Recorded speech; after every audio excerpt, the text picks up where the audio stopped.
Transparency है, development है और कहीं ना कहीं इसी को देखकर आज जहां देश भर के लोग इसके समर्थन में हैं, वहीं Catholic Bishop Conference of India, Church of Bharat, Kerala Council of Churches, Kerala Catholic Bishops Council और ऑल इंडिया सजदा नाशन काउंसिल, मुस्लिम राष्ट्रीय मंच जैसी अनेक संस्थाओं ने, चर्च से लेकर मुस्लिम की अन्य सभाओं ने इसका समर्थन किया है। उसके लिए भी मैं उनका बहुत बहुत आभार प्रकट करता हूं।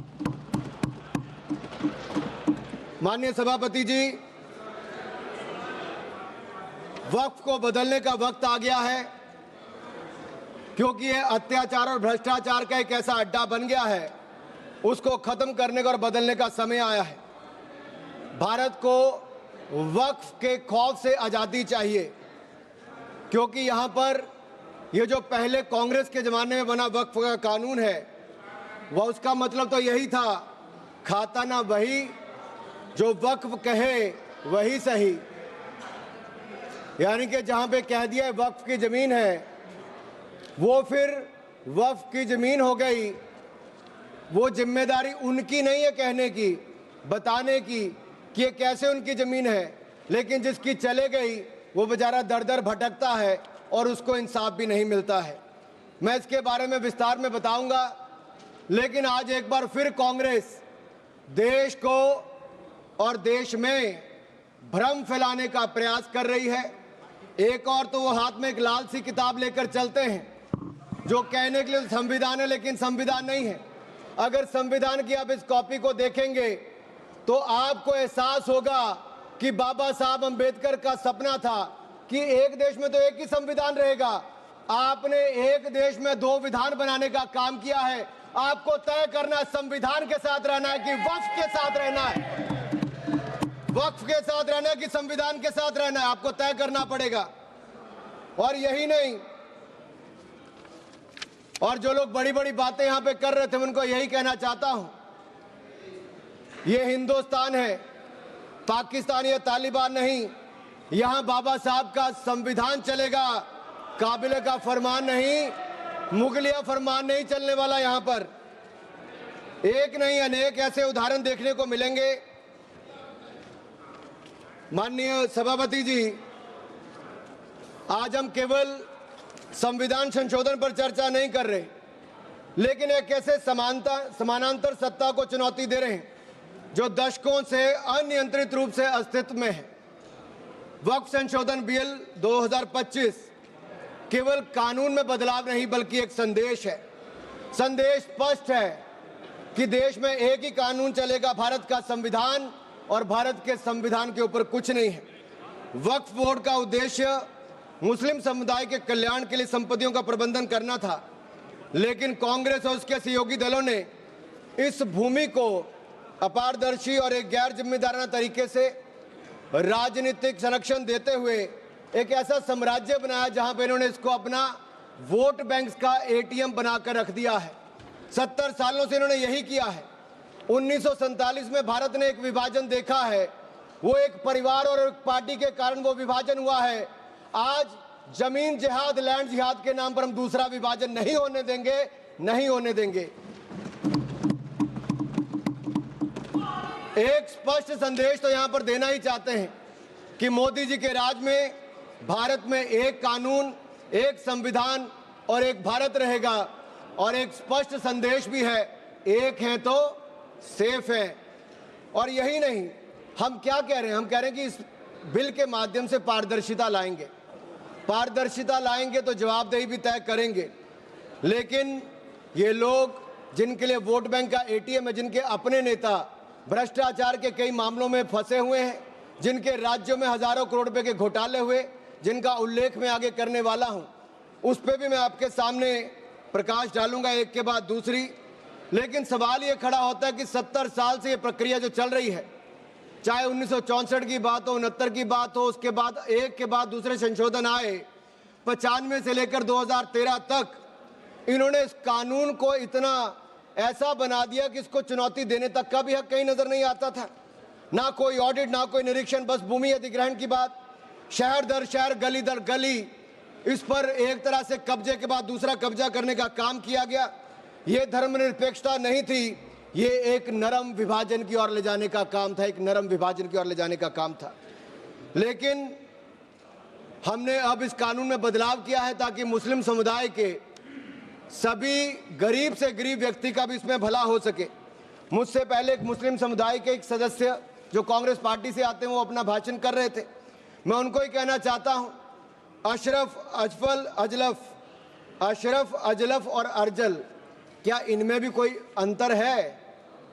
और राहुल गांधी जी से पूछना चाहता हूं, और अखिलेश जी यहां पर पहले ज्ञान बांट रहे थे थोड़ा सा, क्या मुस्लिम समुदाय में भी जातियां हैं?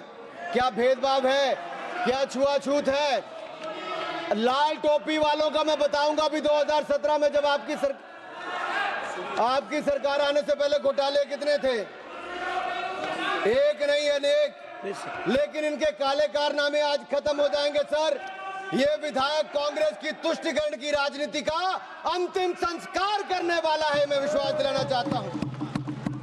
This will be the last nail in the coffin of Congress politics of appeasement.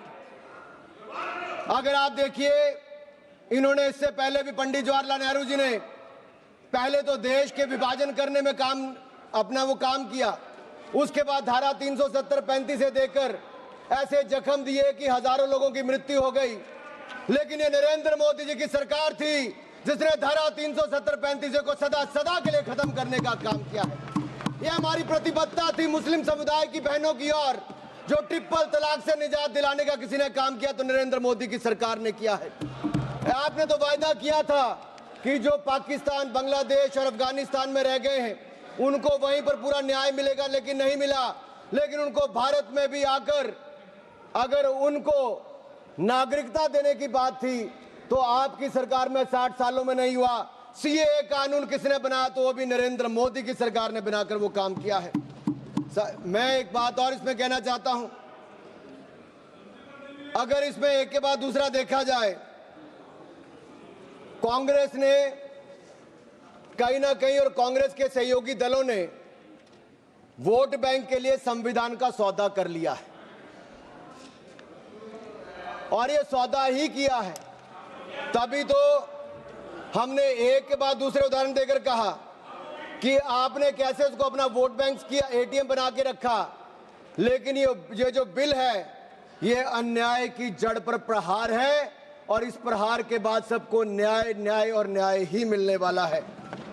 हमने कहा है कि प्रत्येक वक्फ संपत्ति रजिस्टर हो, पंजीकृत हो, उसके आंकड़े होने चाहिए, और हर झगड़ा कानून के अंतर्गत हल हो, किसी डर और भय के अंतर्गत ना हो। आपको इस बात का क्यों डर है? अगर किसी को न्याय मिलता है, ट्रिब्यूनल के बाद अगर कोई हाई कोर्ट, सुप्रीम कोर्ट जाना चाहता है तो आप क्यों रोकते हो? देश में हर कानून के अंतर्गत, चाहे इनकम टैक्स का हो या कोई भी हो, आप एक के बाद दूसरे कोर्ट जा सकते हो। लेकिन वक्फ में ये कानूनी रोक क्यों लगा कर रखी थी? ये बिल जो कहा गया किसी धर्म के खिलाफ, ये बिल किसी धर्म के खिलाफ नहीं है। यह बिल भ्रष्टाचार, धोखा और धार्मिक सामंतवाद के खिलाफ है, और हम इसके खिलाफ रहेंगे। ये बात स्पष्ट है कि आस्था का विषय नहीं है। As long as Prime Minister Modi is the PM, the shops of appeasement will remain shut. This bill is not about Hindu versus Muslim. This is law versus lawlessness, constitution versus corruption, Bharat versus internal partition. और ये partition एक बार हो गया, अब आपके कारनामों के कारण बार बार नहीं होने देंगे। सर, मैं एक अंतर्राष्ट्रीय स्तर पे क्या परिस्थितियां वो थोड़ा बताना चाहता हूं। टर्की में 1923 के बाद 1924 में मिनिस्ट्री ऑफ वक्फ इसको एबॉलिश कर दिया गया, और वहां पे जनरल डायरेक्टरेट ऑफ फाउंडेशन बना जो रेस्टोरेशन, मेंटेनेंस और यूटिलाइजेशन वक्फ प्रॉपर्टीज का करता है, और ये इसके बाद इसको लोगों की भलाई के काम के लिए पैसा लगाता है।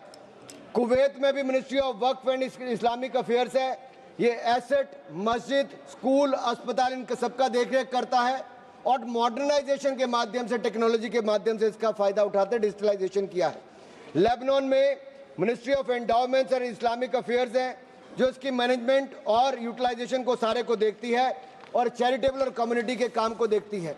सीरिया में भी मिनिस्ट्री ऑफ वक्फ है, जहां पर एप्रोप्रिएट यूज हो, रेवेन्यू हो, चैरिटेबल पर्पस हो, उसके लिए काम किया जाता है।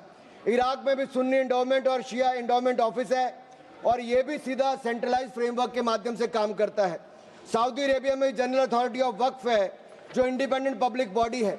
सिंगापुर में MUIS जो स्टैट्यूटरी बॉडी है वो मिनिस्ट्री ऑफ कम्युनिटी डेवलपमेंट के अंतर्गत है। ये वक्फ मैनेजमेंट के डिजिटल सिस्टम के माध्यम से काम करता है।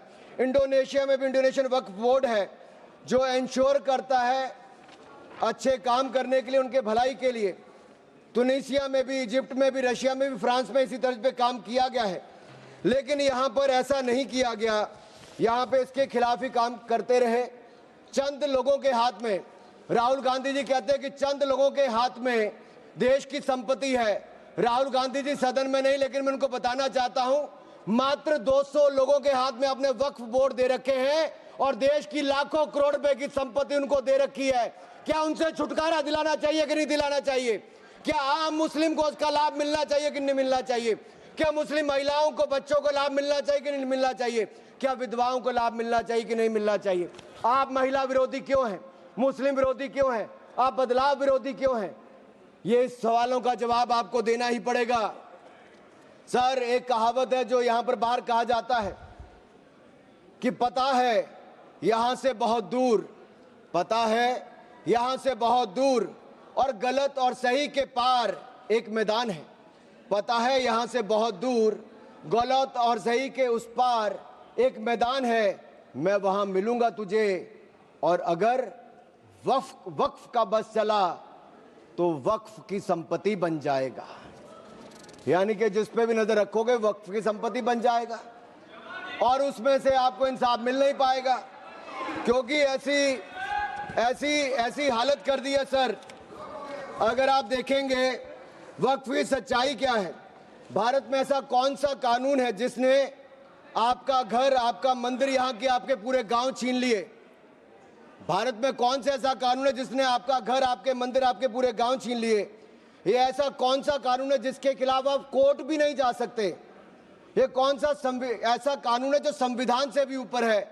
इसका नाम वक्फ है, जो कांग्रेस के समय बना है। सर, इसने गुरुद्वारे हो, मंदिर हो, घर हो, गांव हो, सब पे कब्जा करने का काम किया है। एक तुगलकी भी फरमान है सेक्शन 40, इसमें दान देने वाला किसी भी धर्म का हो सकता है, लेकिन देखभाल करने वाला मुसलमान ही होना चाहिए। ये मंदिर में तो ऐसा नहीं है। सरकारें मंदिर का, ये कर्नाटक की सरकार है कांग्रेस की, 450 करोड़ रुपया साल का आप इकट्ठा करते हैं, कहां खर्च करते हैं? कौन जवाब देता है उसका? एक एक रुपए का हिसाब आपको देना चाहिए था। क्या किसी मस्जिद का पैसा आपने लिया? क्या किसी वक्फ बोर्ड का पैसा आपने लिया? लेकिन कर्नाटक में जो घोटाले हुए सर, उसमें इनके राष्ट्रीय अध्यक्ष मल्लिकार्जुन खड़गे जी का नाम भी आता है, जहां पर क्या हुआ सर? यही नहीं, बैठ जाओ,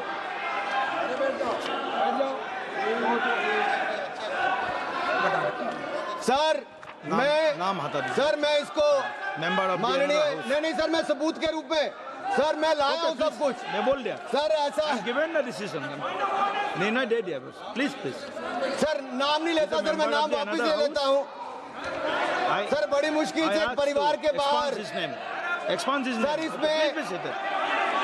सर मैं टेबल कर देता हूं सर, मैं टेबल कर देता हूं सर। ये मैं टेबल कर देता हूं सर।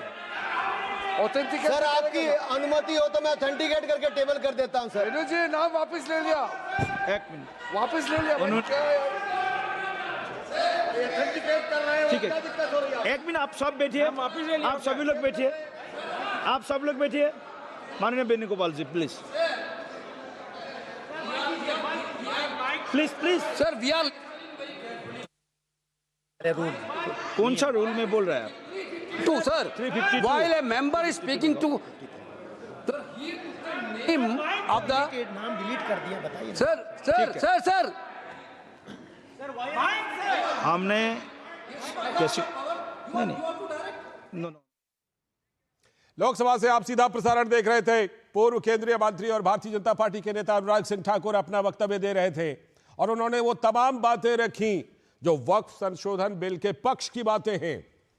और आज जो 5 की पंचायत है वो भी इसी मुद्दे पर है कि 5 की पंचायत में पक्ष और विपक्ष क्या है, जिस पर के संसद में, लोकसभा में इस समय चर्चा जारी है। और बात सिर्फ संसद की नहीं है, ये सड़क तक चर्चा जारी है। अभी एक छोटा सा ब्रेक के बाद लौटेंगे, तब इसी मुद्दे पर panchayat.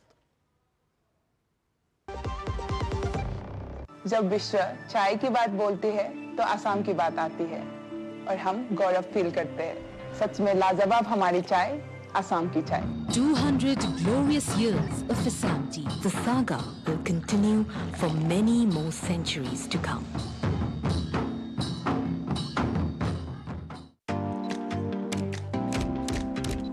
Oh, lovely. Well done. अब होगा बड़ा स्टूडियो, नया कैमरा, नई लाइट्स। लगे हाथ नई कार भी ले लो उसी लोन से। नो, लोन लिए गए काम में ही लगाओ, समय से EMI चुकाओ, क्रेडिट स्कोर बढ़ाओ और अगला लोन आसानी से पाओ। कार नहीं तो मेरी फोटो तो ले लो। आप कौन? RBI कहता है वित्तीय समझदारी समृद्ध नारी। सीधे लिए चलते हैं एक बार फिर से लोकसभा। अनुराग सिंह ठाकुर अपना वक्तव्य दे रहे हैं। इसीलिए आप लोग पारदर्शिता नहीं चाहते, इसीलिए आप लोग ट्रांसपेरेंसी नहीं चाहते, इसीलिए आप लोग जवाब नहीं चाहते। सर मैं इसको ऑथेंटिकेट करके रिपोर्ट को रखना चाहता हूं। सर यही नहीं, ये तुगलकी फरमान जो थे, ये मैं कर देता हूं। सर अगर किसी की संपत्ति जिसके ऊपर उन्होंने कब्जा कर लिया हो, सर इसको साबित करने से उनको वक्फ साबित नहीं करना। सर ये जिसकी प्रॉपर्टी है बेचारा, उसको धक्के खाने पड़ते एक से जगह दूसरी जगह के लिए। सर ये आम व्यक्ति के लिए एक अभिशाप है। अगर सरकारी जमीन छीनी जा सकती है, गांव के गांव छीने जा सकते, तो आप कल्पना कीजिए आम इंसान की प्रॉपर्टी को कैसे किया जाएगा। सर नो ऑब्जेक्शन सर्टिफिकेट लेके जाना पड़ता है। सर वक्फ का साम्राज्य इतना बड़ा हो गया कि 9 लाख एकड़ जमीन जो लाखों करोड़ की है। सच्चर कमेटी कब बनी? आपकी सरकार के समय बनी। 2006 में उसकी रिपोर्ट आई। आप क्यों हाथ पे हाथ धर के बैठे रहे? क्यों बैठे रहे? उन्होंने कहा था कि साल का 12,000 करोड़ रुपए की आमदन हो सकती है। पिछले 20 सालों में 2.5 लाख करोड़ रुपए की आमदन हो गई होती। आमदन होती तो मुस्लिम महिलाओं का, बच्चों का और मुस्लिम समुदाय का भला हुआ होता। लेकिन कांग्रेस पार्टी ने भला कभी चाह ही नहीं मुस्लिम समुदाय का, केवल वोट की राजनीति करके रखा। सर ये कितनी है? मॉरिशियस जैसे 2 देश, उसके बराबर वक्फ बोर्ड की जमीन है। सिंगापुर जैसे 5 मिनट और मैं खत्म कर रहा हूं। सर मालदीव जैसे 12 देश, उसके बराबर वक्फ बोर्ड की जमीन है। सर लालू प्रसाद यादव जी जो सदन के सदस्य नहीं लेकिन आपकी सरकार में मंत्री थे, तब उन्होंने कहा था पटना की डाक बंगले की जमीन भी वक्फ बोर्ड खा गया, सरकारी गैर सरकारी जमीनें वक्फ बोर्ड खा गया। ये किसी और ने नहीं, लालू प्रसाद यादव जी ने कहा था। आप उस पर क्या कहना चाहते हो? ऑन रिकॉर्ड के पे कहा है। गरीब मुसलमान भी सर इस कानून का शिकार रहे। सर राजस्थान में रामगंज में वक्फ बोर्ड द्वारा मुसलमानों की जमीनें खाली करा दी, मुस्लिम महिला मर गई। उत्तर प्रदेश में लाल टोपी वालों की सरकार में, सर ये लाल टोपी के काले कारनामे उत्तर प्रदेश में देखे हैं। इनके उस समय के मंत्री ने सैकड़ों एकड़ जमीन खा गए वहां पे बैठ के आप लोग। सर यही नहीं, काले कारनामे इनके और भी हैं। सर मैं सर ये सारा आपकी इजाजत से, सर ये मुस्लिम विरोधी भी है, महिला विरोधी भी है, पसमंदा विरोधी भी है, अहमदिया विरोधी भी है, और विरोधी भी है। सर यही नहीं, प्लीज बैठिए, प्लीज बैठिए। सर यही नहीं, आपका बारी आएगा, आप ये गरीबों के उत्थान के लिए तब भी कुछ नहीं कर पाए। सर आप बैठिए। सर ठीक रिकॉर्ड रखने का इन्होंने कुछ नहीं किया। सर हम क्या कहते हैं, शिया हो, अहमदिया हो, महिला हो, पिछड़े वर्ग के मुस्लिम समुदाय के लोग हो, उनको इसका सदस्य बनाइए। आप क्यों उसको इसका सदस्य नहीं बनाना चाहते? आप मुस्लिम समुदाय में भी जातिवाद करते हो, उनके भी पिछड़े मुसलमानों को नहीं रखना चाहते। सर यही नहीं, sir Waqf is a state with in state, ये मुसलमानों का हक मारने का काम किया गया। सर यही नहीं, सर मैं आपको बताना चाहता हूं, जीरो अकाउंटेबिलिटी है वक्फ बोर्ड की, जीरो अकाउंटेबिलिटी। कैसा क्यों है सर? सर मनमोहन सिंह जी ने कहा था, कह सकता हूं, वेणु जी के नहीं कह सकता, कह देता हूं, पूर्व प्रधानमंत्री ने कहा था। आप सोच लेना किसने कहा था। पूर्व प्रधानमंत्री ने कहा था Muslim must have first claim on our resources. एक सदा हिंदू विरोधी रहे हैं, ये केवल मुसलमानों के पक्ष में किया, लेकिन आपने मुसलमानों के लिए कुछ नहीं किया। अगर मुसलमानों को पक्के मकान, पीने का पानी, अच्छी शिक्षा, भोजन, ये सब किसी ने दिया है तो नरेंद्र मोदी जी की सरकार ने दिया है। धन्यवाद। यही नहीं सर, सर 3 मिनट में और सर खत्म कर रहा हूँ। 1 मिनट में खत्म कीजिए। सर 1 मिनट में हो नहीं पाएगा सर ये देखिए सर, मैं रिपोर्ट लाया हूं सर, कहां से कहां तक इन्होंने राज्य दर राज्य कैसे हिंदुस्तान की जमीनों पे कब्जा किया है। सर ये देखिए सर, आंकड़े आपको दिखाते हैं, एक राज्य नहीं सर, केरल में ये कहते तो हैं कि ये वायनाड के बेटे हैं बेटी हैं, लेकिन वहां पे भी वक्फ का कहर जारी है सर। पापी वोट बैंक का सवाल है, आप वायनाड में भी चुप रहते हो, कुछ करते नहीं हो, और वायनाड का रहनुमा कहने वाली आज गायब है और वहां पर भी उनकी संपत्तियों पर हो रहा है सर। इसलिए चर्च ने भी कहा सर, केरल में तो रोज ऐसे हो रहा है सर, बेलगाम हो चुका वक्फ बोर्ड, किसानों मजदूरों हिंदुओं की जमीनों को इविक्शन नोटिस दे रहा है सर। एर्नाकुलम में सर 404 एकड़ जमीन पर दावा ठोक दिया है, 604 पिछड़े ईसाई और हिंदू परिवारों के घर छीन लिए। त्रावणकोर में सर राज परिवार की जमीन खा गए। केरल में कांग्रेस और वामदल ने मिलकर बिल पास कर दिया। कर्नाटक में 15,000 एकड़ की कहानी मैं आपको बता चुका हूं। तिरुचिरापल्ली में सर इन्होंने एक गांव में 1500 साल पुराने प्राचीन मंदिर के साथ लगती जमीन सर इस पे कब्जा करने की बात कही सर। सूरत के नगर निगम में सर मुगलों की संपत्ति बताने का काम किया सर। नगर निगम को भी सर बेट द्वारका के 2 द्वीपों पर दावा ठोक दिया है। क्या भगवान कृष्ण से पहले इस्लाम धर्म आ गया था? क्या भगवान कृष्ण से पहले इस्लाम धर्म आ गया था सर? यही नहीं, कल क्या आनंद भवन और नेशनल हेरिटेज पर आकर मैंने अभी बार सुना था कि आनंद भवन और नेशनल हेरिटेज पर वक्फ बोर्ड अपना दावा ठोकने वाले हैं, तो दे दोगे क्या? और यही नहीं सर, एएसआई संरक्षित स्मारकों पर भी सर यही नहीं सर, कर्नाटक में 53 ऐतिहासिक स्मारकों को वक्फ संपत्ति घोषित कर दिया है सर। यही नहीं सर, हम्पी सर्कल में 6 ऐतिहासिक संरक्षित उसमें सर हासिल कर लिया सर। यही नहीं सर, एएसआई के 120 प्राचीन स्थानों पर भी इन्होंने ऐसा किया है सर। ये किसान कल्याण की तो राहुल जी बात करते हैं, लेकिन कर्नाटक में इनकी सरकार में 15,000 एकड़ जमीन किसानों की छीनने का काम आपकी सरकार में आपके वक्त में किया है सर। ये किसान विरोधी है, ये महिला विरोधी है, और मैं इन सबसे कहना चाहता हूं सर, ऐसे काम नहीं चलेगा। ये कहते हैं कि पुराने कानून के तहत न्याय मिल जाएगा सर, न्याय नहीं मिलता सर 1 मिनट सर। आप देखिए वक्फ की आय जो 12,000 करोड़ रुपया साल होनी चाहिए थी, आज 1 करोड़ 30 लाख रुपया रह गई है। कौन खा रहा है पैसा वक्फ बोर्ड का?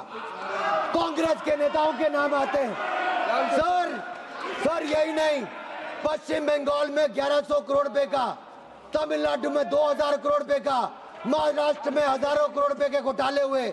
इन सब की सरकारों में कहे गए, मैं सारे सबूत लाया हूं, सारी रिपोर्ट्स लाया हूं।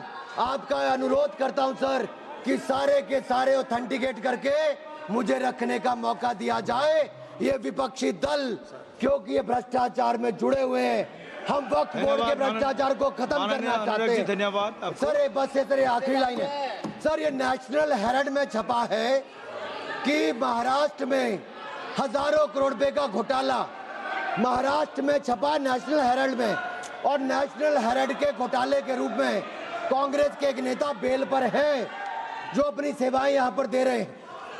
उसी नेशनल हेरिटेज में लिखा गया है ये कांग्रेस पंचतंत्र का वो बंदर है जहां रोटी के बंटवारे के नाम पर ये सारी रोटियां खा जाते हैं सर। सर ये मंदिरों की जमीन संपत्ति के नाम, ये विशेष कानून इसके लिए क्यों नहीं है सर?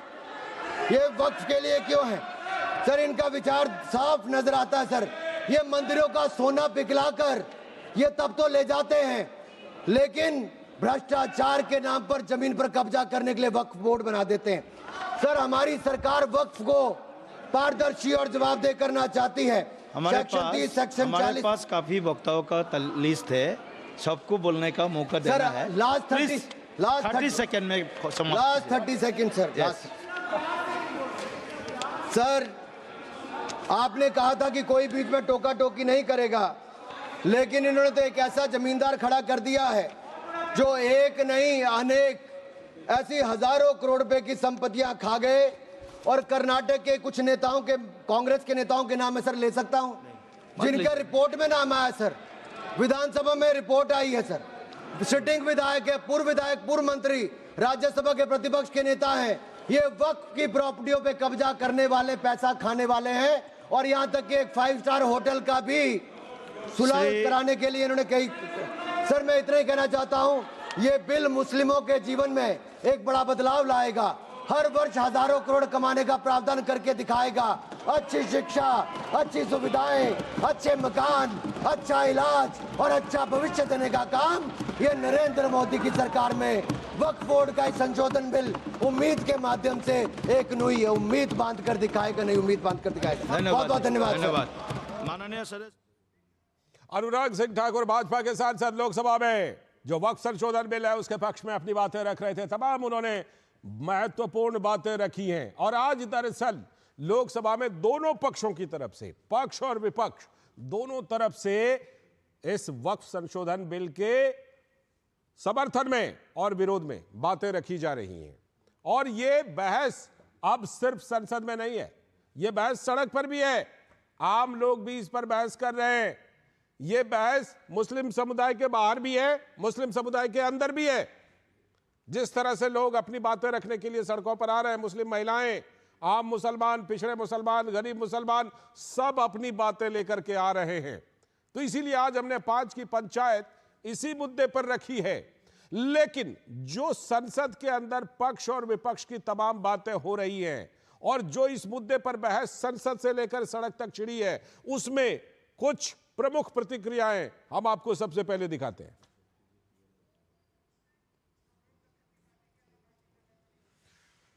यह प्रतिक्रिया हम आपको तमाम लोगों की दिखाएंगे, लेकिन उससे पहले एक बार फिर से आपको लोकसभा लिए चलते हैं, जहां पर लोक जनशक्ति पार्टी के अरुण भारती सांसद जो है वो संबोधित कर रहे हैं।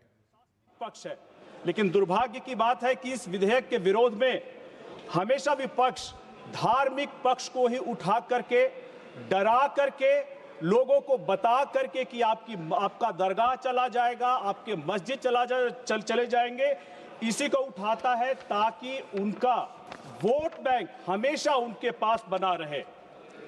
सच्चर कमेटी की रिपोर्ट स्वयं यह कहती है कि मुस्लिम समुदाय सामाजिक और आर्थिक स्तर पर चुनौतियों से जूझ रहा है।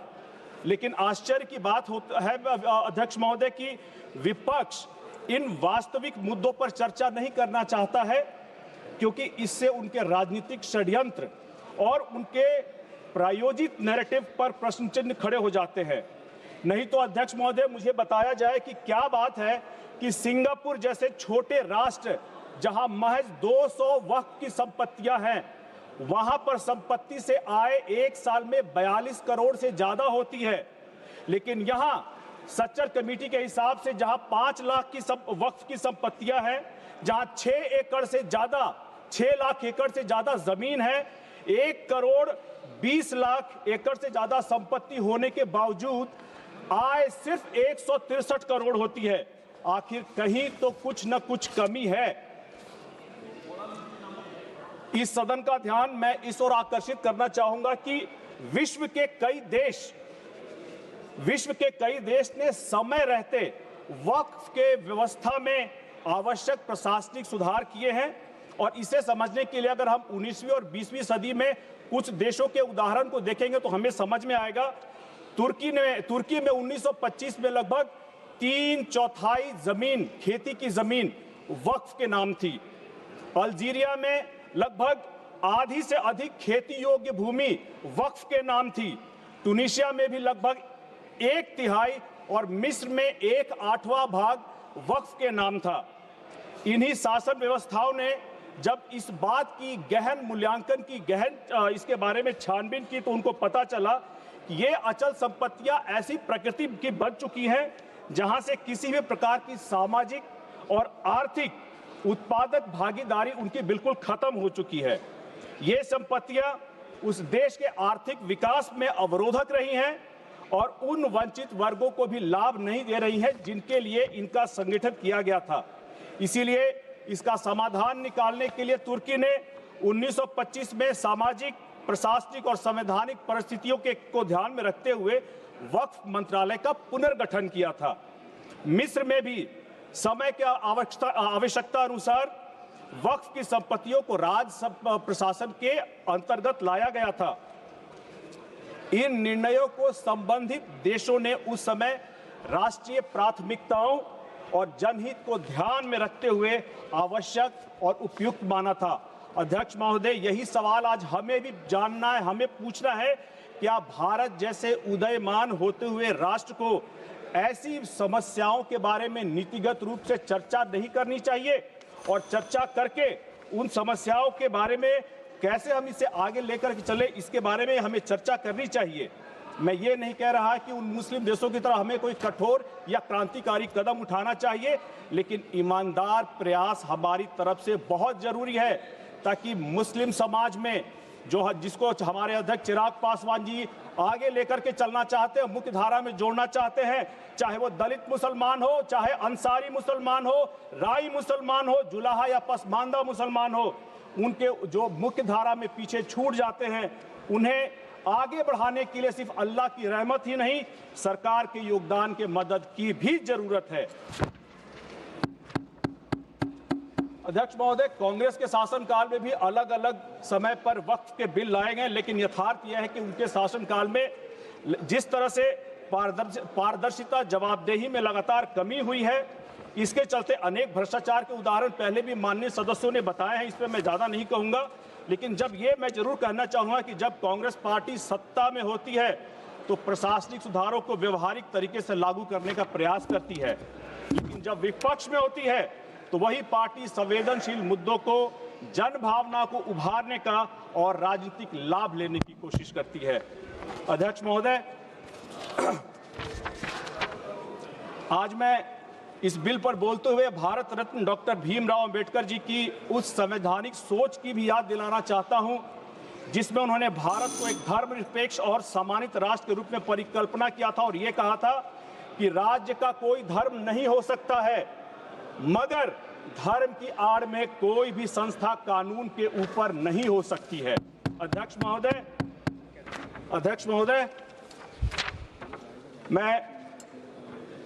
मैं अति सम्मान पूर्वक ये कहना चाहता हूं कि वक्फ के मुद्दे पर जिस तरह से हमारे राष्ट्रीय अध्यक्ष चिराग पासवान जी के विरोध में फतवा लाया गया, अभी आपने भी सुना होगा समाचार पत्र के माध्यम से, तो उन लोगों को मैं ये जवाब देना चाहूंगा कि आप लोगों को उस पुत्र से शिकायत है जिसके पिता ने मुस्लिम मुख्यमंत्री बिहार में बनाने के लिए अपनी पार्टी के अस्तित्व को खतरे में डाल दिया था, लेकिन आज जब वक्फ का बिल आया है, आपके समाज के लिए बिल आया है, तब आप उनके साथ खड़े हैं जिन्होंने उस वक्त मुस्लिम मुख्यमंत्री का विरोध किया था। अध्यक्ष महोदय, मैं अपनी बात को यह कहकर के समाप्त करना चाहूंगा, और जैसे पहले भी कहा गया था कि बिहार में इस वक्त पिता पुत्र में गजब विडंबना बनी हुई है।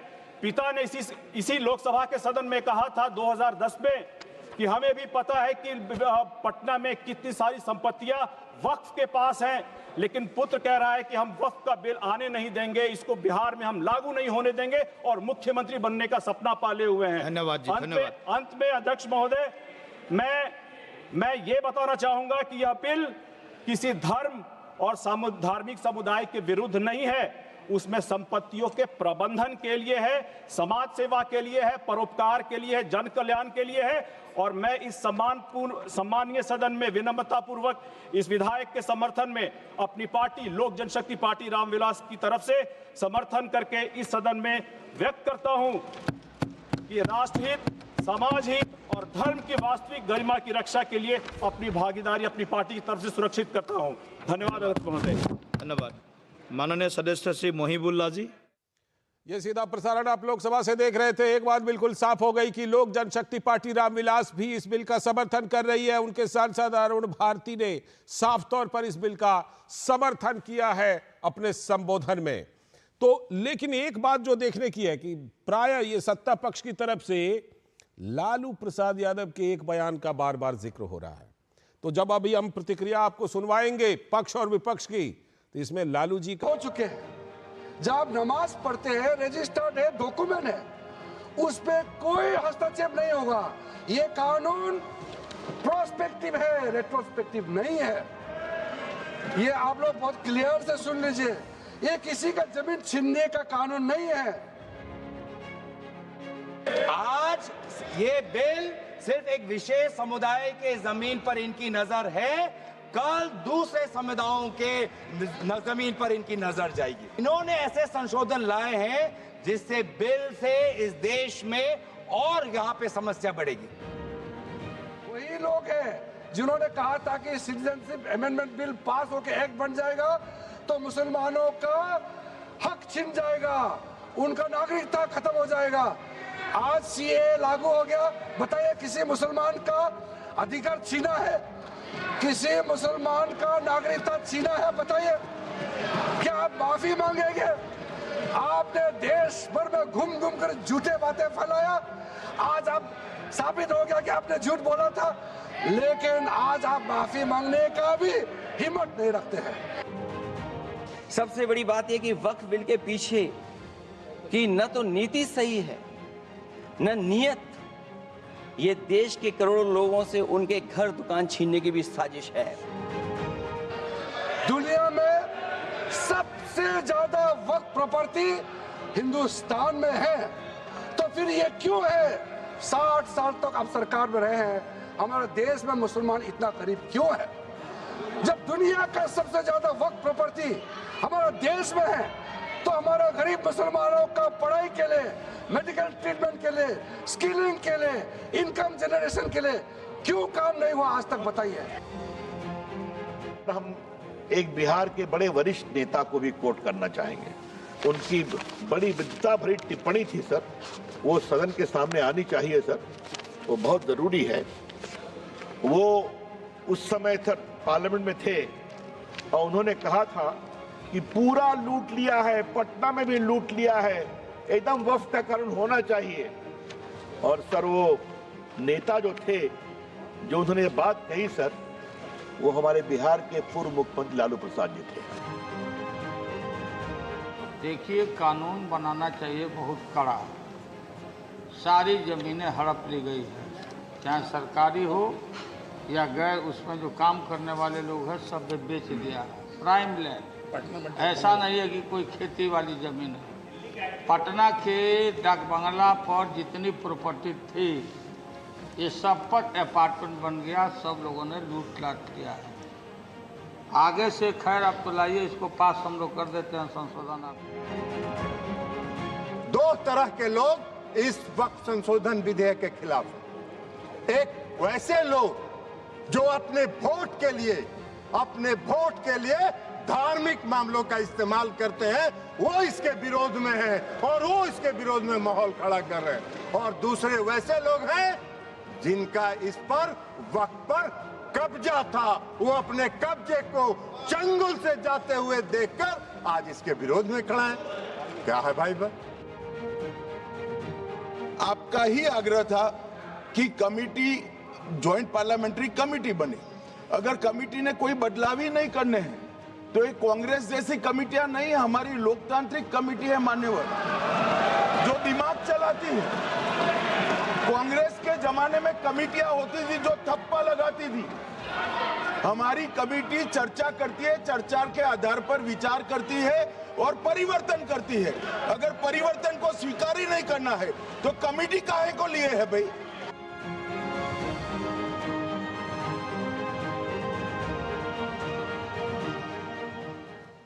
तो वक्फ संशोधन के पक्ष और विपक्ष में ये तमाम प्रतिक्रिया आपने सुनी। इस समय सीधे आपको लोकसभा लिए चलते हैं, जहां सपा के रामपुर से सांसद मोहिबुल्लाह नदवी इस समय संबोधित कर रहे हैं। सीधे चलते हैं लोकसभा के लिए बोला था, मेरे पास डॉक्यूमेंट है उस मस्जिद के, वो रातों रात मस्जिद अखुन जी महरौली में शहीद कर दी गई। सर इससे ऐसा मैसेज आएगा, हम लोग, मैं तो इससे मैसेज क्या, बहुत से लोग पता नहीं क्या क्या कहते हैं सर, लेकिन हकीकत ये है कि शायद उनका आखिरी हो ये सितम। हर सितम सोच के हम ये सह गए, हम वफा करके भी तना रह गए। हमारा नाम क्यों नहीं लिया जाता आजादी के? कितनी कुर्बानियां दी हैं सर, मैं और क्या कहूं। कुछ लोग तो इतने माहिर हैं, दामन पे कोई दाग न, दामन पे कोई दाग न, खंजर पे कोई धब्बा, तुम नष्ट करो हो या करामात करो। धन्यवाद जी, धन्यवाद। सर, हमें उनसे वक्फ की उम्मीद कैसे कर सकते हैं जो नहीं जानते वक्फ क्या है? धन्यवाद। उनसे कैसे उम्मीद है वफा की? सर, मैं अपनी बात को खत्म कर रहा हूँ। आप खत्म कीजिए, 30 सेकंड में खत्म कीजिए, 30 सेकंड। सर, मेरे प्यारे वतन में एक कल्चर को परवान चढ़ाया जा रहा है जो कल्चर मेरे मुल्क का नहीं है। मैं अपने दिल की आवाज से कहता हूं, हजारों साल तहजीब का जो कल्चर हमारा जो देश का रहा है, यहाँ मैं अपने इस्लाम धर्म और ईसाई और जूस धर्म के हिसाब से भी कह सकता हूं कि मैं स्कॉलर हूं और आप सबका सम्मान करते हुए कह रहा हूं, सबसे पहला इंसान और सबसे पहले इंसान के साथ जो हम सब की माँ, जिसे हम जिस नाम से भी कहे, भारत माँ कहे हमारे उसमें या ग्रैंड मदर कहे, वो हिंदुस्तान आए थे। तुम्हारी तहजीब अपने खंजर से आप ही करेगी। मिथुन रेड्डी जी, प्लीज स्टार्ट। रामपुर से सपा के सांसद अपनी बात रख रहे थे और इसी मुद्दे पर आज 5 की पंचायत है और 5 की पंचायत में हम 5 प्रश्न पूछ रहे हैं इसी मुद्दे पर पंचायत करते हुए, जिसमें सबसे पहला प्रश्न यही है कि वक्फ अब बन जाएगा गरीब मुसलमानों का वक्फ, क्योंकि ऐसे प्रावधान इसमें है। दूसरा सवाल यह है कि मुस्लिम महिलाओं का भी होगा अब वक्फ पर हक। और तीसरा सवाल, किन लोगों को वक्फ में सुधार से है ऐतराज, वो कौन लोग हैं। चौथा सवाल, आम मुसलमानों को हक देने में इन लोगों को क्यों है ऐतराज। और पांचवा सवाल, वक्फ संशोधन का विरोध करने वाले घिर गए हैं क्या संसद से लेकर के सड़क तक, ऐसा लग रहा है। इसी पर बात करने के लिए आज हमारे साथ खास पैनल मौजूद है। हमारे साथ जुड़ चुके हैं खास मेहमान समीर चौगाकर जी, वरिष्ठ पत्रकार, बहुत बहुत स्वागत। अतिकुर रहमान साहब, रिसर्चर, इस्लामिक स्कॉलर, बहुत बहुत स्वागत आपका भी। और हमारे साथ विजय शर्मा जी, भारतीय जनता पार्टी के प्रवक्ता, स्वागत विजय जी। साथ में हमारे साथ सैयद जवाद, जो कि राजनीतिक विश्लेषक और कांग्रेस के समर्थन में मजबूती से बात रखने वाले। जवाद भाई, बहुत बहुत स्वागत आपका भी। मैं शुरुआत समीर चौगाकर जी से करता हूं। समीर सर, जिस तरह से इसमें अब नजारा जो संसद से सामने आ रहा है, और बात सिर्फ संसद की नहीं है, बात सड़क की भी है, सड़क से भी जो नजारा आ रहा है, मैं आपको जो सबसे लास्ट में मैंने पूछा था सवाल, उससे मैं आपसे शुरुआत करता हूं कि क्या इसमें आपको लगता है कि संशोधन का विरोध करने वाले संसद से लेकर सड़क तक इस मामले पर घिरते हुए नजर आ रहे हैं। देखिए, जो इसका विरोध कर रहा है वो संसद में तो हारेगा ही, जब वोट होगा इसके वोटिंग, और सड़क पर भी वो हार रहा है। आप अगर आप देखेंगे तो आज भोपाल में महिलाओं ने, मुस्लिम महिलाओं ने प्रधानमंत्री मोदी को धन्यवाद दिया। बंबई के अंदर मुस्लिम महिलाओं ने प्रधानमंत्री मोदी को धन्यवाद दिया। और सिर्फ ये जहां पर भारतीय जनता पार्टी की सरकार है वहां पर नहीं, तेलंगाना के अंदर भारतीय जनता पार्टी के प्रधानमंत्री को आज मुस्लिम महिलाओं ने समर्थन दिया। देखिए, आज तो मुस्लिम महिलाओं के लिए, मुस्लिम का जो गरीब मुस्लिम है, जो पसमानदा मुस्लिम से जो पिछड़े मुस्लिम है, उनके लिए आज आजादी का दिन है। इतना ऐतिहासिक दिन है उनके लिए कि जो जमीन एक 100-200 लोगों ने 8.5 लाख एकड़ जमीन पर कब्जा करके रखा था, और उससे जो भी पैसा आ रहा था, हालांकि उस जमीन से कम हजारों करोड़ रुपए आने चाहिए थे, सारे मुस्लिम वर्ग का उत्थान होना चाहिए था, लेकिन मुट्ठी भर लोगों ने इस जमीन पर कब्जा किया था। और इससे जो मलाई निकलती थी, जब मुट्ठी भर लोग अपने आंखें शेयर करते थे, हैदराबाद के अंदर ओवैसी का जो फार्म हाउस बना हुआ है वो वक्फ की जमीन पर बना हुआ है। हैदराबाद में जो वक्फ से पैसा आता है, ओवैसी के पार्टी के कार्यकर्ता है, ओवैसी के ड्राइवर, ओवैसी के घर में खाना बनाने वाले, उनकी तनख्वाह वक्फ से मिलने वाले पैसों से होती है। तो जो ओवैसी साहब वक्फ जमीन पे अपना आलीशान फार्म हाउस बनाएंगे, वो तो वक्फ का विरोध करेंगे ना। वो नहीं चाहेंगे कि उस जमीन पर गरीब महिलाओं के लिए, वहां पर बेटियों के लिए स्कूल चले। वो नहीं चाहेंगे कि वहाँ गरीब मुस्लिम महिलाओं के लिए स्किल डेवलपमेंट के कोर्स चले। वो नहीं चाहेंगे गरीब मुस्लिम महिलाओं के लिए वहाँ हॉस्पिटल बने। तो मुझे लगता है कि आज पहली बार मुस्लिम महिलाओं के लिए, मुस्लिम समाज के लिए एक बहुत अच्छा दिन है कि आज प्रधानमंत्री मोदी ने 3 तलाक पर जिस तरीके से मुस्लिम महिलाओं को आजादी दिलाई थी, आज उसी तरह से प्रधानमंत्री मोदी ने एक आजादी दिलाई है कि उनकी जमीन है, उनकी जमीन रहेगी, लेकिन उनके हक में इस्तेमाल होगी। ठीक है, मैं आप सभी के पास लौटूंगा। इस समय सीधे चलता हूं लोकसभा एक बार फिर से, जहां पर आरजेडी के सांसद अपनी बात रख रहे हैं। के तहत एक संवैधानिक और वैधानिक निकाय है, सरकारी विभाग की तरह काम करता है। वक्फ परिषद राज्य के दायरे में है और इसके सदस्यों की नियुक्ति राज्य द्वारा की जाती है। यह न तो कोई निजी निकाय है, न ही इसकी भूमि निजी प्रकृति की है। यह अनुच्छेद 12 द्वारा शासित है। इस समिति में कलेक्टर की नियुक्ति करके इसकी कमजोर किया जा रहा है। यह कॉन्फ्लिक्ट ऑफ इंटरेस्ट का भी मामला बनता है और यह भारत सरकार द्वारा भूमि हड़पने का एक बड़ा षड्यंत्र भी है। पिछले 10 सालों में जब भाजपा के नेतृत्व वाली एनडीए सत्ता में आई है, अल्पसंख्यक संस्थानों पर लगातार हमला कर रहे हैं। इंडिया गठबंधन की पार्टियों ने बार बार कहा कि शासन के तहत संवैधानिक मूल्यों को कमजोर किया जा रहा है। एक तरफ भाजपा खुद को अल्पसंख्यक हितैषी बताती है, लेकिन भारत की संसद के भीतर एक भी मुस्लिम प्रतिनिधि भारतीय जनता पार्टी के पास नहीं है। इससे जाहिर है कि कितना बड़ा हितैषी है। आज इनकी नज़र समाज के एक अल्पसंख्यक समुदाय के ज़मीन पर है, कल इनकी नज़र अन्य अल्पसंख्यकों की ज़मीन पर भी जाएगी। आप देखेंगे तो बोध गया के जो ट्रस्ट, जो बौद्धों के बौद्ध मंदिर के जो ट्रस्ट हैं, उसमें बहुमत गैर बौद्ध धर्म से जुड़े लोग नहीं हैं, उसमें दूसरे धर्म के लोगों का बहुमत है। उसी तरह से इसमें भी ये लोग लागू करना चाहते हैं। एक समय आएगा कि मंदिरों की भी जमीन और उनके धन को भी कब्जा करने का प्रयास किया जाएगा। तो अपना काम करो, मैं बात तो अपना काम करो। इस टोका टोकी हो रहा महोदय, इस विधेयक के द्वारा राज्य को मुस्लिम धार्मिक संपत्तियों पर अधिक विवेकाधीन शक्ति मिल जाएगी। पहले से ही मुस्लिम धार्मिक संपत्तियां अन्य किसी भी धर्म की संपत्ति की तुलना में कहीं अधिक विनियमित है, किसी भी हिंदू ईसाई आदि को संपत्ति से कहीं ज़्यादा। यह विधेयक मुअत्तलियों के कुछ कुशल नहीं बनाएगा, क्योंकि इस विधेयक ने मुअत्तलियों की शक्ति को कम कर देता है। यह विधेयक वक्फ अधिनियम 1995 धारा 3A, 3B, 3C को सम्मिलित करके वक्फ निर्माण के लिए अचानक से नई शर्तें लेकर आया है। विधेयक का खंड 15 सीओ की नियुक्ति या उसके कार्यकाल से संबंधित धारा 23 में भी संशोधन की बात करता है। संवैधानिक मूल्यों को कमजोर करने का यह अगला कदम है। संस्थानों और तटस्थ नौकरशाही के प्रतिबद्ध नौकरशाही में बदलकर और संविधान को बुलडोज किया जा रहा है। यह विधेयक संवैधानिक मूल्यों के बिल्कुल खिलाफ है। भाजपा सब कुछ अपने अधीन करना चाहती है, इसलिए इनके कथनी और करनी में भारी अंतर है।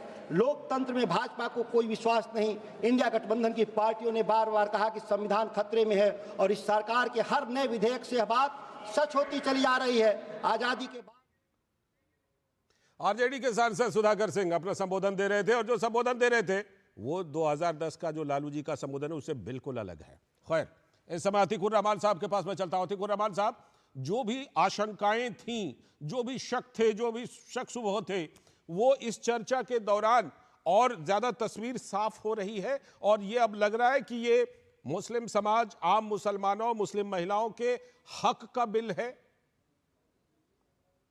जी लालचंद जी, देखिए कितना अच्छा लग रहा है ये बात सुनते हुए जी कि हमारी सरकार, बीजेपी सरकार मुसलमानों के हित में कितना सोच रही है। पहले ही एक नैरेटिव तैयार किया गया है कि भाई लाखों लाख एकड़ जमीन इनके पास है और ये सब जब मुसलमानों के हित में तब्दील होगी तो हम सोच सकते हैं कि मुसलमानों का कितना भला होगा।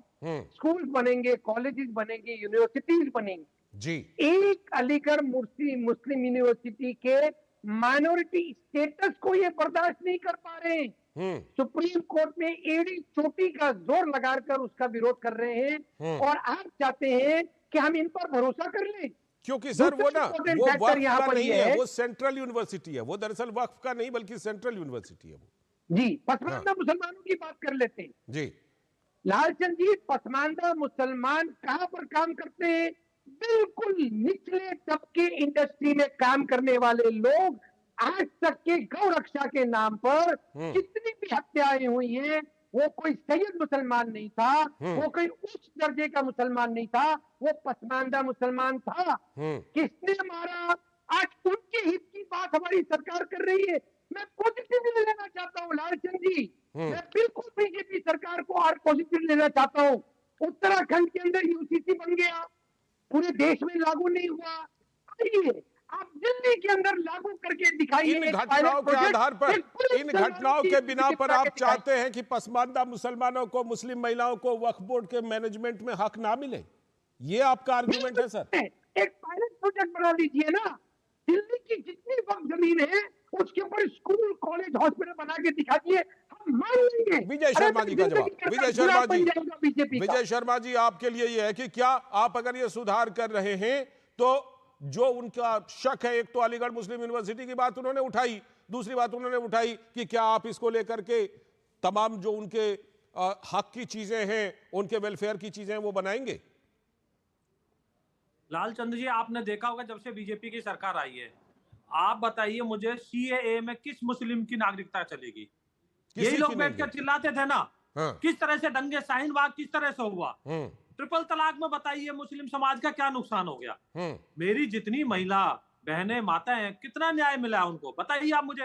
एक बंदा शराब पी के टेलीफोन पे चिट्ठी लिख के बोल देता था और वो महिला दर दर की ठोकर खाती थी, फिर हलाला होता था। ये कैसी घिनौनी बातें होती थी? सभ्य समाज में कहीं स्थान है क्या इस चीज का? दूसरा, मैं अतीकुर रहमान जी से पूछता हूँ, आप मुझे बताइए कि एक वक्फ बोर्ड आके आपके घर पे दावा करता है ये मेरा हो गया आज के बाद में, और आपके पास कोई अधिकार नहीं।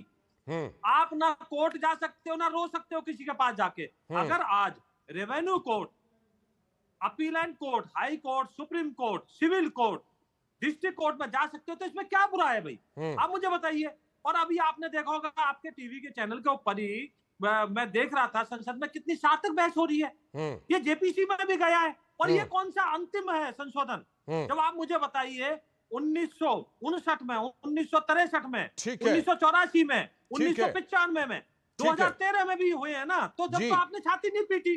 ठीक है, मैं इस पर अतीकुर रहमान साहब का जवाब लूंगा, लेकिन उससे पहले सैयद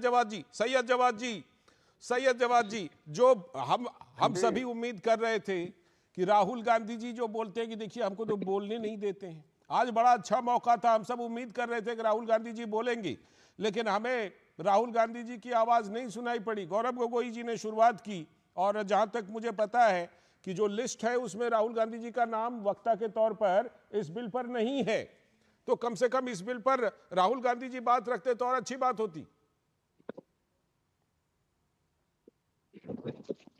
नहीं, मुझे लगता है कि राहुल गांधी जी के नेतृत्व के अंदर जो है ये गौरव गोगोई साहब ने बात रखी और बहुत साफ गोई से बात रखी। कांग्रेस पार्टी का, आप कल कह रहे थे कांग्रेस पार्टी का स्टैंड क्लियर नहीं है, कांग्रेस पार्टी की तरफ से इमरान मसूद ने बात रखी और जो बेहतरीन वक्ता है, जिनको वक्त के ऊपर बेहतरीन कमांड है, उन्होंने तो आज सरकार की धज्जियां उड़ा दी। देखिए, हम साफ है इस चीज में, और जिस तरीके से नीतीश बाबू ने, चंद्रबाबू नायडू ने, चिराग पासवान ने और जयंत चौधरी की पार्टी ने मुसलमानों के पीठ में खंजर भोंकने का काम किया है, आने वाले वक्त में अपनी पॉलिटिकल सियासत की जो है ना, ऐसा ही आरोप केरल के जो क्रिश्चियन मिशनरी हैं, चर्च हैं, वो ऐसा ही आरोप कांग्रेस के ऊपर लगाएंगे। सैयद जवाद भाई, अरे सुनिए लाल सिंह सर, अरे सुनिए, अरे छोड़िए सब बातें। जब कृषि किसान कानून बिल आ रहा था तब भी इन्होंने नकली किसान खड़े करे थे, कह रहे थे चंद मुट्ठी भर किसान है और जो असली किसान है वो सरकार का समर्थन कर रहे हैं। अरे इनका छोटलापन और इनका ढकोसला और इनकी जो गिरी हुई राजनीति है उसको हम जानते हैं। 11 साल में इन्होंने क्या करा है वो हम जानते हैं। पर आय के बारे में कोई चिंता नहीं है, देश की अर्थव्यवस्था के बारे में चिंता नहीं है। और ये जवाब दीजिए विजय शर्मा जी, दीजिए जवाब सैयद जवाद जी को दीजिए। विजय शर्मा जी, सैयद जवाद जी से मैं पूछना चाहता हूँ, संजय गांधी के दोस्त अकबर डंपी 200 बीघा जमीन में कब्जा रखा है उत्तराखंड में। आप मुझे बताइए, आपके ओवैसी स्टाफ, उनका फार्म हाउस वक्फ बोर्ड की जमीन के ऊपर है, तो इन्होंने सारी जमीन इस तरह से कब्जा रखी है। खड़गे इनकी पार्टी के अध्यक्ष, उनके ऊपर यही आरोप है कि वक्फ बोर्ड की उन्होंने प्रॉपर्टी हत्या रखी है। तो इनको डर यही है कि इन्होंने जो प्रॉपर्टी एक आम मुसलमान की कब्जा रखी है ना, वो इनके हाथ से निकलेगी। इनका डर ये है, बाकी इनका कहीं किसी तरह का और कुछ नहीं। इनको भी पता है कि ये बिल आम मुसलमान, गरीब मुसलमान, महिलाओं के लिए बहुत अच्छा है। और आने वाले वक्त में देखना, जिस तरह से सीएए और ये बिल आया है ट्रिपल तलाक का, इसी तरह से ये भी साबित होगा और इनको मुंह छिपाने की जगह नहीं मिलेगी, क्योंकि अभी तो फिलहाल वो अंदर अभी जुड़े हुए हैं नहीं। अभी सैयद जवाद जी अभी जुड़े हुए नहीं हैं। सैयद जवाद जी अभी लगता है कुछ तकनीकी समस्या आ गई, नहीं जुड़ पाए। अतीकुर रहमान साहब, जो आप बात उठा रहे थे और विजय शर्मा जी ने जवाब दिया कि नहीं, शंका का कोई कारण नहीं है, आप देखिए तमाम जो सुधार किए गए, 3 तलाक का सुधार हो, सीए का कानून हो, उसमें या तमाम जो योजनाएं हैं, तमाम जो नीतियां हैं मोदी सरकार की, उसमें कहीं पर भी जो मुसलमान हैं उनको कोई नुकसान नहीं हुआ है, बल्कि उल्टा फायदा हुआ है। तो फिर शंका का क्या आधार रह जाता है? अतीकुर रहमान साहब, बहुत फायदा हुआ लालचंद जी, और मैं धन्यवाद देना चाहता हूं विजय शर्मा जी का, जो उन्होंने बड़ी खुल के बात की। विजय शर्मा जी, मैं मानने को तैयार हूं कि जो वक्फ अमेंडमेंट बिल हमारी सरकार ला रही है वो मुसलमानों की बेहतरी के लिए है। ठीक। आपने सुना अनुराग ठाकुर जी को बोलते हुए, आज ये अनुराग ठाकुर जी वही है ना? अतीकुर रहमान जी, आप तो स्कॉलर हो ना। मैंने अपनी बात पूरी नहीं की है लालचंद जी। हाँ ठीक है, धन्यवाद। ठीक है समीर साहब। अनुराग ठाकुर जी के मैं अल्फाज दोहराना नहीं चाहता हूँ। आपका बड़ा चैनल है, आपके दर्शक नेगेटिवली सोचना शुरू कर देंगे। कम से कम एक ऐसे बीजेपी के वक्ता को पार्लियामेंट में बोलने को आपको खड़ा करना चाहिए था जिसका मुखौटा लगा हुआ हो। इसका मुखौटा अतीकुर रहमान जी विषांतर मत कीजिए, विषांतर मत कीजिए, आपके ऊपर बोलिए कि इसमें क्या है। आप मुझे बताइए ना क्या गलत है। अनुराग सिंह ठाकुर से क्या आपत्ति हो गई? अतीकुर रहमान साहब, अनुराग सिंह ठाकुर से क्या आपत्ति होगी बताइए। क्या दिक्कत है बताइए, आप मुझे बताइए। अपना पक्ष रखने का अगर मौका मिलता है तो क्या दिक्कत है? ठीक है, मैं समीर जी को ला रहा हूं। समीर जी को का मौका मिलता है किसी दीवानी देखिए लालचंद जी, विजय शर्मा जी रुकिएगा, समीर जी कुछ बात देखिए लालचंद जी, अगर कोई इस्लाम का जो गरीब तबका है, जो अनपढ़ होता है, अगर इसको समझ नहीं पाता, वक्त बिल्कुल समझ में आता है। अतीकुर रहमान तो मुस्लिम स्कॉलर है ना जी, उन्हें तो समझना चाहिए था कि वक्फ बिल किस तरीके से मुस्लिम समुदाय के हित में आ रहा है और उनको इसका समर्थन करना चाहिए और उनको मुस्लिम समुदाय से कहना चाहिए कि इसका समर्थन कीजिए, ये आपके हित में है। तो मुझे लग रहा है कि वो जिस तरीके से विरोध कर रहे हैं और इससे बताने की कोशिश कर रहे हैं कि जमीन छीन ली जाएगी, वहां कोई डेवलपमेंट नहीं होगा या मुसलमानों के विरोध में केंद्र सरकार काम कर रही है। मुझे लग रहा है कि यही कारण है कि मुसलमान जब भी कोई अच्छा परिवर्तन होता है, कोई अच्छा कानून आता है, मुसलमानों के हित में प्रधानमंत्री मोदी लेकर आते हैं, तो मुस्लिम समुदाय से कोई सामने आकर बोलता नहीं है और यही लोग अपने समाज का नुकसान कर रहे हैं। कुछ आवाजें, कुछ जो है बड़ी बड़ी आवाजें अंदर से आई हैं समीर सर, अंदर से कुछ बड़ी बड़ी आवाजें आई। उत्तराखंड में आप देख लीजिए, उत्तराखंड में जो वक्फ बोर्ड के चेयरमैन है उन्होंने समर्थन किया है, आपके अजमेर दरगाह के जो चिश्ती हैं उन्होंने समर्थन किया है, अतीकुर रहमान साहब ने समर्थन करा है, अतीकुर रहमान साहब भी अच्छा मान रहे हैं, समर्थन किया है। अतीकुर रहमान साहब जवाब दीजिए। समीर जी मैं चाहता हूं, मैं बहुत साफ दिल से आपके सामने ये बात रख रहा हूं। मैं चाहता हूं कि मैं प्रधानमंत्री, हमारे प्रिय प्रधानमंत्री की बात पर यकीन करूं। अब आप बताइए कैसे यकीन करूं जब हमारे प्रधानमंत्री खुद हमारे ऊपर ये लालचन लगा चुके हैं कि हम ज्यादा बच्चे पैदा करने वाले घुसपैठियां हैं, हमारी सारी हिंदू भाइयों की संपत्ति लूट कर कांग्रेस पार्टी मुसलमानों को कैसे यकीन करें? इनकी शंका का जवाब दीजिए विजय शर्मा जी। पूछ रहे हैं कि कैसे यकीन करें, बताइए। ये नहीं हो सकता बताइए विजय शर्मा जी। रहमान जी सुन लीजिए, आप सुन लीजिए, देखिए हमारी जितनी योजना आई है, उज्ज्वला योजना हो, पीएम आवास योजना हो, चाहे पीएम किसान सम्मान निधि योजना हो, किसी मुस्लिम के साथ कोई भेदभाव हुआ है क्या?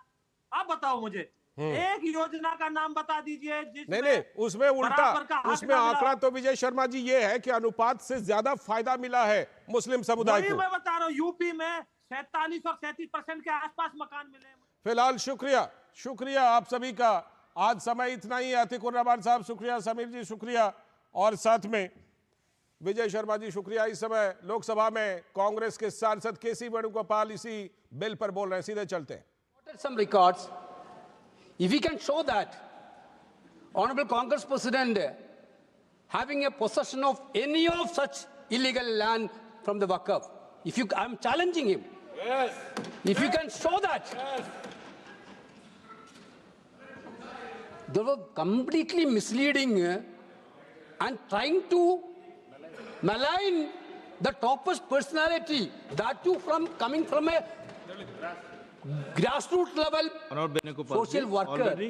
Every time these people used to do it, attack Kargeji. Every time used to attack Kargeji. So they didn't like. They didn't like that people. Anurag ji, you may have your own mindset. You may have your own mindset, which is run by your party. You may have, but don't attack. Don't insult. Don't use allegation for narrow political motives, sir. Sir, this coming to the bill, sir. Sir, I thought that in this, sir, I thought that, sir, Sir, you have to protect me, sir. Sir, I thought that in the introduction of this bill also, I have spoken. In this house, we are all came as a representative of the people. The great country, Bharat, being the member of parliament of our great country, we are representing our people to demonstrate, to debate on the issue related to peoples. I expect that so many legislation are coming in during this period. तो लोकसभा से सीधा प्रसारण केसी वेणुगोपाल कांग्रेस सांसद संबोधित कर रहे थे। और आज जो 5 की पंचायत है, इसमें खास मेहमान तो जुड़े ही थे, लेकिन इसी मुद्दे पर हम लगातार आपको ज्यादा से ज्यादा आवाजें सुनवा रहे थे, और वो सीधा प्रसारण लोकसभा से, क्योंकि इसी बिल पर चर्चा वहां पर चल रही है। तो आज की 5 की पंचायत में इतना ही। पूरी टीम को दीजिए अनुमति। नमस्कार।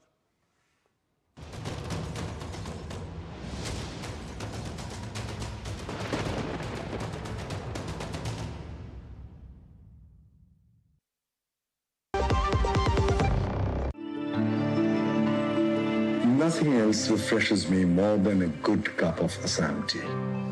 It's a magical beverage. 200 glorious years of Assam tea. The saga will continue for many more centuries to come.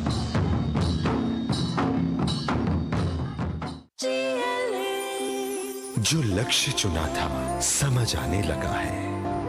GLA university, उच्च लक्ष्य की निश्चित प्राप्ति।